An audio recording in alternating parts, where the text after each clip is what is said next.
आपने 2014 के बाद देश की सभी संवैधानिक संस्थाओं का राजनीतिकरण किया है, संघीकरण करने का काम किया है। लोकतंत्र केवल बहुमत से नहीं चलता, लोकतंत्र असहमति से चलता है। विश्व के कौन से प्रधानमंत्री ने इजराइल का दौरा किया?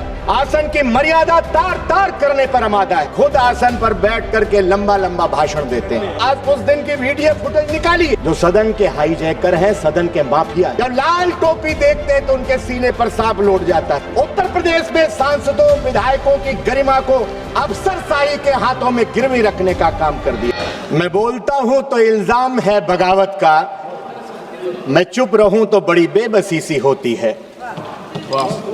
सभापति जी, आज 39 बरस बाद भारतीय जनता पार्टी सरकार के कुकर्मों के कारण हमें अपने शानदार लोकसभा अध्यक्ष आदरणीय श्री ओम बिरला जी के खिलाफ अविश्वास प्रस्ताव लाना पड़ा है। मैं आदरणीय संसदीय कार्य मंत्री जी को बड़े गौर से सुन रहा था कल। उन्होंने बड़ी चालाकी से विपक्ष पर दोष मढ़ दिया। बड़ी चालाकी से संसदीय कार्य मंत्री ने विपक्ष पर दोष मढ़ दिया कि हम देश की संवैधानिक संस्थाओं को कमजोर कर रहे हैं। सच तो यह है, आपने 2014 के बाद देश की सभी संवैधानिक संस्थाओं का राजनीतिकरण किया है, संघीकरण करने का काम किया है। आसन की मर्यादा तार तार करने पर आमादा है। इसलिए हम विपक्ष के लोग इस आसन की गरिमा को बचाने के लिए अविश्वास प्रस्ताव लेकर के आए हैं। माननीय सदस्य ऐसा बोल रहे थे, कई सदस्य बोले, ऐसा लग रहा था कि वो अध्यक्ष जी के खिलाफ अविश्वास प्रस्ताव पर भाषण नहीं कर रहे हैं, वो नेता प्रतिपक्ष के खिलाफ अविश्वास प्रस्ताव आया है उस पर भाषण कर रहे थे। मुझे आज आदरणीय गुरु उदय प्रताप सिंह जी की कविता की 4 पंक्तियां बरबस याद कर आ रही। न तेरा है न मेरा है, ये हिंदुस्तान सबका है, नहीं समझी गई ये बात तो नुकसान सबका है। आज 12 दिन से हमारे 8 साथी संसद की सीढ़ियों पर दिन भर बैठे रहते हैं। मैं मानता हूं आदरणीय अध्यक्ष श्रीमान ओम बिरला जी का मन जरूर द्रवित होगा, क्योंकि जितना 21 महीनों में मैंने उनको जाना है, अगर वो आसन पर होते तो शायद ऐसा फैसला नहीं होता।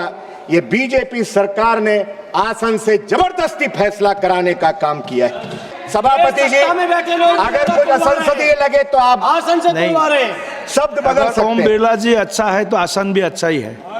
अरे दबाव इसलिए भारतीय जनता पार्टी सरकार को बताना चाहिए कि गाजा इजराइल संघर्ष के बाद विश्व के कौन से प्रधानमंत्री ने इजराइल का दौरा किया। खतरा हमारी उन बहनों से माननीय प्रधानमंत्री जी को नहीं था, लेकिन मैं जानना चाहता हूं किसकी सलाह पर, किसने कहा जब युद्ध के मुहाने पर खड़े हुए देशों पर प्रधानमंत्री जी को यात्रा की, क्या उनकी जान जोखिम में डालने का काम किया कि हमारी बहनों से यहां उनकी जान जोखिम में थी। हम सलाम करते हैं ईरान के सर्वोच्च नेता अयतुल्ला खamenei साहब को, जिन्होंने अपनी आपकी तरह अमेरिका के आगे घुटने नहीं टेके, बल्कि उन्होंने शहादत को गले लगाया और आपने अमेरिका के आगे घुटने टेकने का काम किया।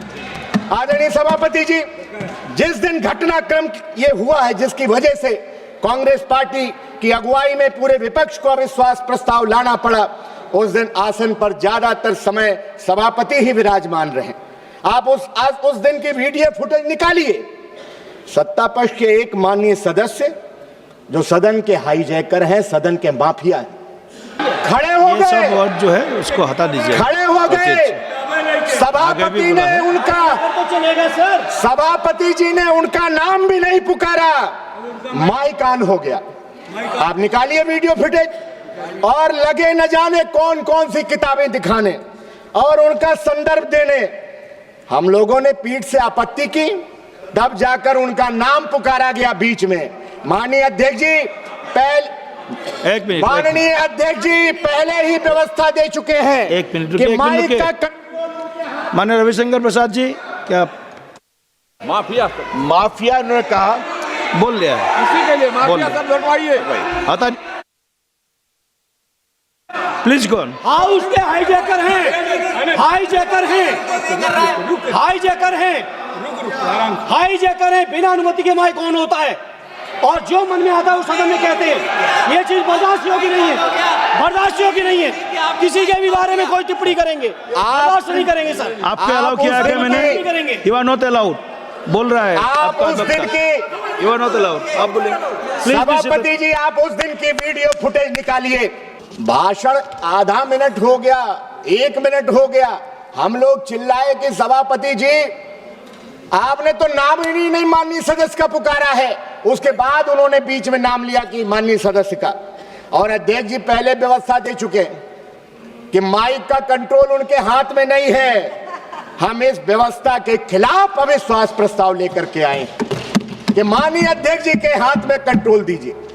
हमने देखा है कि कुछ लोग जब आसन पर बैठते हैं तो हमसे कहते हैं कि 30 सेकंड में अपनी बात रखिए, 30 सेकंड में अपनी बात रखिए, और खुद आसन पर बैठ करके लंबा लंबा भाषण देते हैं। हम तो चाहते हैं कि आसन पर आदरणीय अयोध्या के से जीत करके आए पीडीए के हमारे बुलंद अलंबरदार आदरणीय अवधेश प्रसाद जी आसन पर बैठे। लेकिन भाजपाइयों के सीने में जब लाल टोपी देखते हैं तो उनके सीने पर सांप लौट जाता है। क्या 2014 के बाद आपने सांसद पद की गरिमा नहीं गिराई है?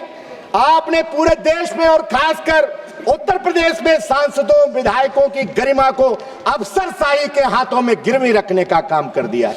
आदरणीय सभापति जी, जनता देखती है कि हमारे मुस्तकबिल का फैसला करने वाली संसद बढ़ती महंगाई, बेरोजगारी, किसानों की दुर्दशा, महिलाओं पर बढ़ते अपराध, मजदूरों के हक, शिक्षा, स्वास्थ्य, सामाजिक न्याय पर कब बहस करेगी? आदरणीय सभापति जी, सरकार इस जवाबदेही से पीछे नहीं हट सकती कि लोकसभा के उपाध्यक्ष का चुनाव आज तक आपने क्यों नहीं कराया। राहुल जी ने खोली है मोहब्बत की दुकान।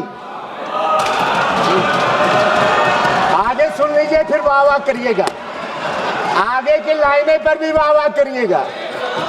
राहुल जी ने खोली है मोहब्बत की दुकान, क्योंकि नफरती लोगों को प्यार की जरूरत है और जीत ने अंधा कर दिया है तुम्हें, तुझको एक हार की जरूरत है।